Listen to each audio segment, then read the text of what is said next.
You know what's strange about the dream of retiring at 55? It doesn't sound like a trap. It sounds like a reward. It sounds like the finish line you've been running toward your whole life. But somewhere along the way, nobody stops to ask whether the finish line is actually where you think it is. There's a quiet lie sitting at the center of the retire at 55 dream. It doesn't scream. It doesn't look dangerous. In fact, it often comes dressed as freedom, as success, as the ultimate proof that you made it. But once you see it clearly, you won't be able to unsee it. Before we go any further, if you haven't hit that subscribe button yet, this would be a really good time to do it. I've got a lot more of these waiting for you. And trust me, what's coming in the next few minutes might change the way you think about retirement entirely. So, let's get something straight right away. The real question isn't, can you retire at 55? The real question is whether your income can carry you through the 30, maybe 40 years that come after. Because retiring early isn't the achievement people think it is. Staying retired, comfortably, peacefully, without fear, that's the achievement. Most people walk into the idea of early retirement focused on one thing, a number, a big, round, satisfying number sitting in a brokerage account. They look at their 401k, their IRA, their savings, and they ask, is this enough? And if the number doesn't feel big enough, they feel behind. If it does feel big enough, they feel ready. But neither of those feelings tells you the truth, because the goal of retirement is not wealth. It's income. It's the money that shows up every single month, whether the market is smiling or screaming. Let me show you what I mean. Let's meet two people. The first one, let's call him Frank. Frank is 67. He spent over 3 decades working a steady, dependable job. Nothing flashy, no big windfalls, just consistency. If you saw him walking down the street, you wouldn't think, there goes someone financially secure. You might actually think the opposite. Frank lives in a modest home. He drives an older car. And if you looked strictly at his savings, you'd probably panic for him, because Frank has around $140,000 saved. By the standards you've been taught, Frank is behind. But here's what you don't see when you only look at that number. Frank has a monthly pension. He has Social Security income. His home is fully paid off. Every single month, without touching his savings, money shows up consistently, predictably. Frank is not struggling. Frank is not stressed. Frank is living a life that works. Now let's meet Gary. Gary did everything right, at least according to the rules he was given. He retired at 55. He saved aggressively. He invested diligently. He followed the benchmarks. And the day he walked out of his office, Gary had $800,000 saved. On paper, Gary is a success story, the kind of guy people post about on social media, the kind of guy magazines feature in their early retirement issues. But Gary doesn't feel like one. Gary still has a mortgage. Gary doesn't have a pension. Gary won't see a Social Security check for another 7 years. Gary relies heavily on his investment account to fund his life. Every market fluctuation feels personal. Every dip in his portfolio feels like a piece of his future being shaved off. Gary has more money than Frank, but less peace. Let that sink in for a second. Gary retired at 55 with $800,000. Frank retired at 67 with $140,000, and Frank sleeps better at night. It's not about who has more saved, it's about who has more certainty. Here's the thing about retiring at 55. Nobody tells you that you're not just retiring earlier, you're also retiring without the things that make retirement actually work. You're walking away before Social Security kicks in. You're walking away before Medicare kicks in. You're walking away before your full pension benefits, if you even have a pension, are at their strongest. You're shrinking the runway of guaranteed income while stretching the runway of expenses.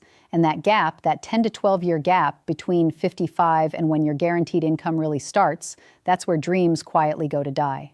Think of your Social Security benefit like a faucet. Behind that faucet is a pipe, one you've been filling your entire working life. Every paycheck, every tax contribution, it all builds pressure in that pipe. Now, here's how it works. The longer you wait to turn the faucet on, the stronger the pressure becomes.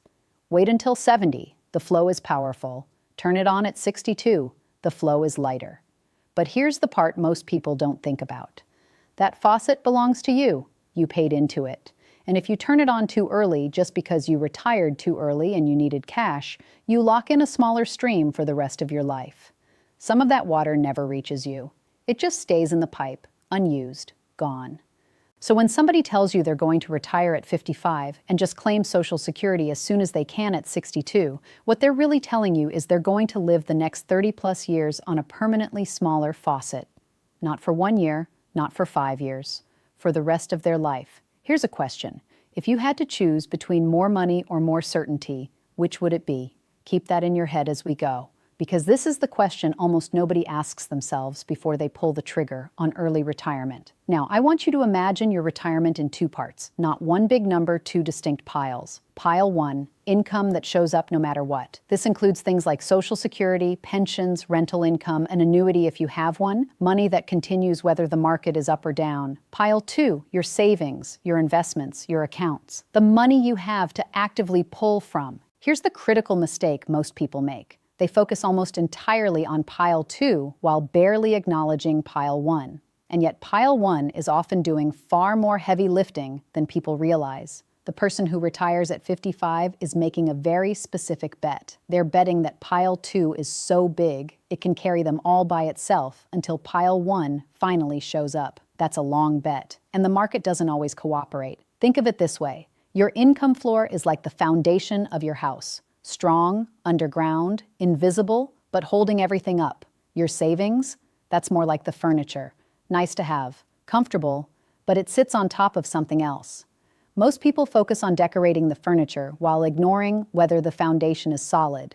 And when you retire at 55, you're often trying to live in a house with beautiful furniture, but no foundation underneath. It looks great in the listing photos. It feels great for the first year or two, but the cracks start to show. Here's where the silent pressure begins. Inflation. The word sounds boring, but it's not. Inflation is the thing that quietly erodes everything you worked for year after year while you're not looking. When you're working, inflation hurts a little because your salary usually catches up over time. But in retirement, especially early retirement, inflation is something else entirely. It's a tax that never stops. It silently raises your grocery bill. It slowly nudges up your utilities. It chips away at your travel budget. It quietly chips away at the value of every dollar in your account. If you retire at 55 and you live to 90, that's 35 years of inflation. 35 years of prices creeping up while your savings have to stretch further than you ever imagined. A cup of coffee today might cost $3. In 25 years, who knows? A car that costs $30,000 now might cost $60,000 by the time you need to replace it. Your $800,000 nest egg doesn't feel quite as comfortable when you start running the numbers across decades. And here's the part nobody warns you about. Most people underestimate their expenses in retirement by a lot. They assume that because they're not working anymore, they'll spend less. They picture quiet mornings, simple meals, fewer commutes, less spending. But that's not what actually happens. Because when you suddenly have time, you spend money, you travel, you eat out more, you take up hobbies, you help your kids, you help your grandkids, you renovate the kitchen, and then healthcare comes calling. And that's a number that doesn't just creep, it leaps. Healthcare between 55 and 65 is one of the most underestimated costs in early retirement. Before Medicare, you're on your own. You're buying private insurance, paying full premiums, and dealing with deductibles that can take your breath away. For a couple, this can easily run $2,000 a month or more. Multiply that by 10 years, and you're looking at $250,000 in healthcare costs alone, just to bridge the gap to Medicare. That number doesn't show up in the Retire at 55 brochures. Let me ask you something. Do you know what your monthly income will actually look like when you retire? Not your dream income, your real income, the number that will actually arrive in your account after taxes, after insurance, after everything. Be honest with yourself, because if you don't know that number, you're not planning retirement, you're guessing. Now let me show you another illusion. Imagine walking onto a car lot. Every vehicle has a sticker price. Bold, official, intimidating. It looks final, non-negotiable. But if you've ever bought a car, you already know the truth. Nobody pays the sticker. There are hidden discounts, dealer incentives, timing advantages, negotiation room. The real price is almost always lower, but the sticker exists to anchor your expectations, to make you feel like anything below it is a win, even if you're still overpaying. Now take that exact same system and apply it to retirement. That $1.4 million number you've seen everywhere, that's your sticker price. Every article, every headline, every financial guru tells you that's the number. You need $1 million plus to retire comfortably. You need $1.4 million to retire well. You need $2 million to retire early.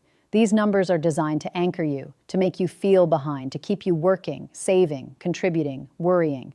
But here's the truth. That number assumes you have no other income. It assumes no pension, no Social Security factored in properly, no paid-off home, no part-time work, nothing. It's a worst-case scenario sticker price designed to scare you into action. And it works. It convinces people to keep working until they're 65, 67, 70, when many of them could have stopped years earlier. And on the flip side, it convinces some people that hitting that number means they can stop at 55, when in reality, that number alone, without guaranteed income to back it up, might not be enough.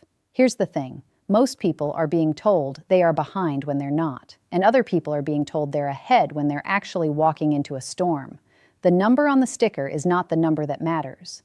The number that matters is your gap, the gap between what comes in and what goes out. That's it. That's the entire equation. Quick pause here. What do you think? Are most people actually behind on retirement, or are they just measuring it wrong? Hold on to that thought, because we're about to get into something most people never talk about. Let's talk about something called sequence of returns risk. I know, the phrase sounds like a finance textbook, but stay with me, because this might be the single most dangerous thing about retiring at 55. And almost nobody mentions it. Here's the idea. When you're working and saving, you actually want the market to drop sometimes. Because every time the market drops, you're buying shares at a discount. Time is on your side. But the moment you retire, everything flips. Now you're not buying anymore. You're selling. You're pulling money out to live on. And if the market drops in the first few years of your retirement, you're forced to sell at the worst possible time, locking in losses, shrinking your nest egg faster than you can recover. Two people can have the exact same average return over 30 years, same investments, same strategy, same amount of money. But if one of them retires at the start of a bad decade and the other retires at the start of a good decade, one of them runs out of money and the other dies wealthy. Same numbers, different timing. That sequence of returns risk. And it sits silently, invisibly, in the background of every early retirement plan. The earlier you retire, the more exposed you are to this risk. A bad first 5 years can quietly erode decades of disciplined saving. And by the time you realize it, you're 63, you're back to job hunting, and the workforce has moved on without you. That's the part nobody puts in the dream. Here's another piece almost nobody plans for, the survivor scenario. If you're married, your retirement isn't just about you. It's about both of you,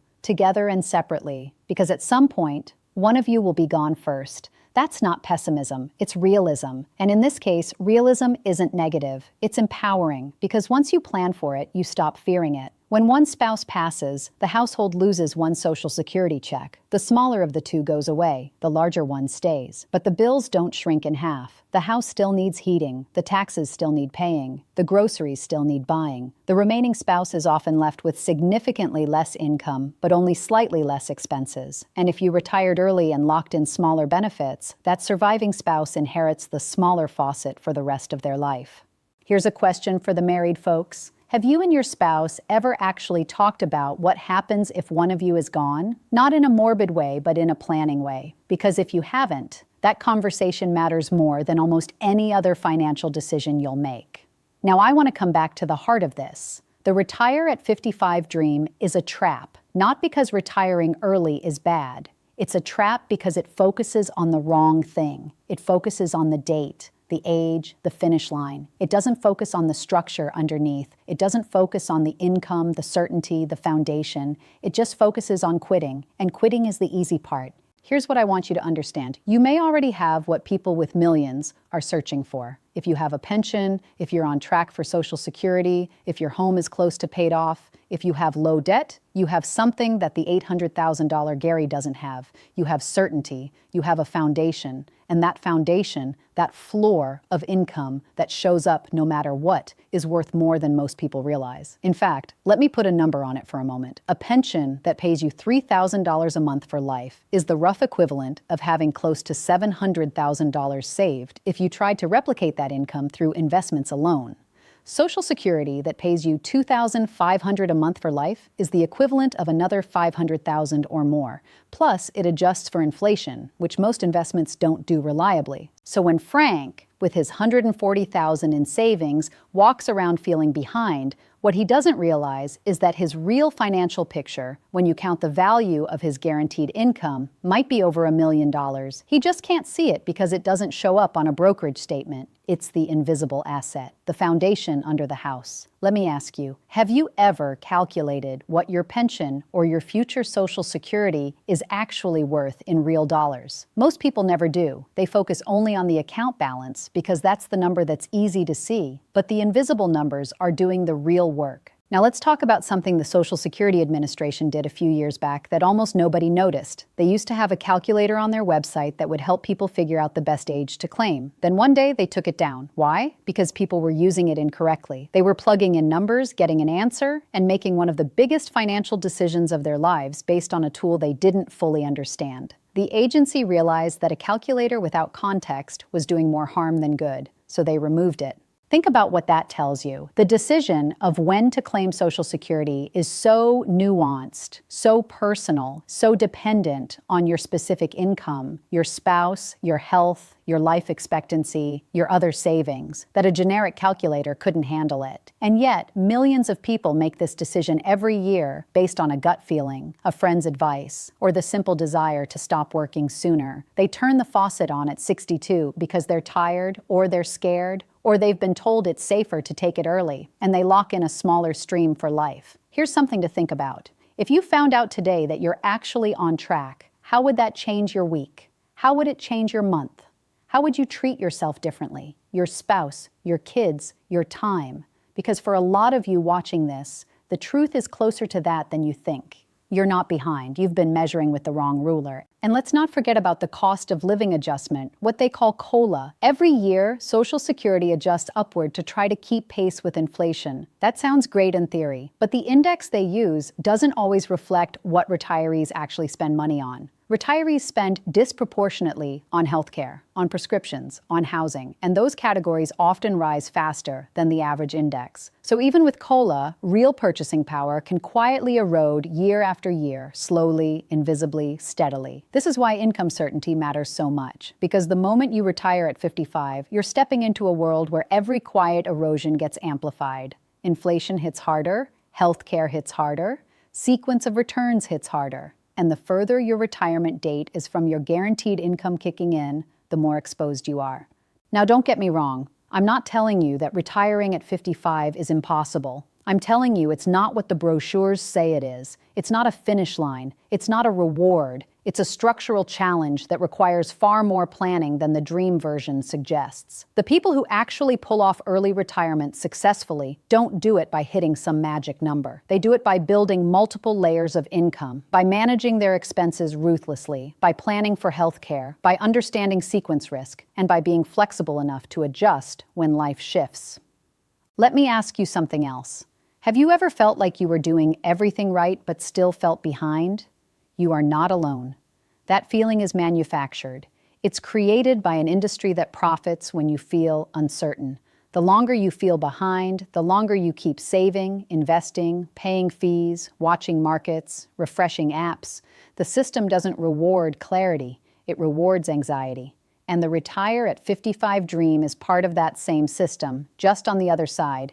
It dangles a finish line in front of you that, for most people, was never realistic to begin with. So what should you actually do with this information? Here's what I want you to do. First, figure out your income floor. What money is coming in every month, no matter what? Social Security, pensions, rental income, anything stable and predictable. Write it down. Add it up. That number matters more than you've been told. Second, calculate your real expenses, not based on your current salary, not based on some online retirement calculator, based on your actual life. What does it cost to live the life you want?